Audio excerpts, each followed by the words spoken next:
Assalamu alaikum wa rahmatullahi wa barakatuh. Welcome back to Purely Islamic. बदर बिन सईद हाजिर है एक नई वीडियो के साथ। दिल थाम कर पढ़िएगा। आज की कहानी छोटी जरूर है, मगर इसमें यकीन, मासूमियत और रब पर भरोसा छुपा हुआ है। कभी कभी बच्चों का ईमान बड़ों को रुला देता है।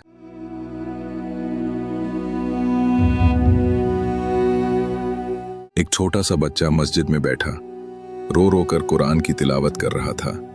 मस्जिद में बैठा एक शख्स उसे बगौर देख रहा था। तिलावत खत्म हुई तो बच्चा गिड़गिड़ाकर दुआ मांगने लगा। उसकी आवाज में लर्जिश थी, आंखों में आंसू थे और दिल में पूरा यकीन। उस शख्स ने सोचा, इतना सा बच्चा अपने रब को मनाने में इतना मगन कैसे हो सकता है। दुआ खत्म हुई, बच्चा उठकर जाने लगा। वो शख्स उसे बुलाता है और बड़ी खुशी से उसे 100 रुपए का नोट हदिया करता है।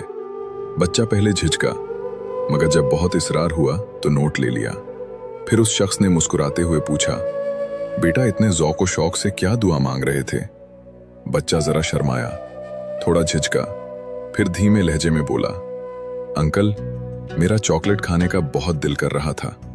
अबू ने पैसे नहीं दिए तो मैं अल्लाह से मांगने चला आया। मैंने अल्लाह से चॉकलेट के लिए 100 रुपए मांगे थे। ये सुनकर वो शख्स फूट फूट कर रो दिया। सोचिए, हम अल्लाह से क्या मांगते हैं और कैसे मांगते हैं। यकीन उम्र का मोहताज नहीं होता। दिल साफ हो तो दुआ सीधी अर्श तक जाती है। आज अगर कुछ मांगना हो तो उसी यकीन के साथ मांगिए जिस यकीन के साथ उस मासूम ने मांगा था। अल्लाह हमें सच्चा यकीन और मासूम सी दुआएं अता फरमाए। आमीन।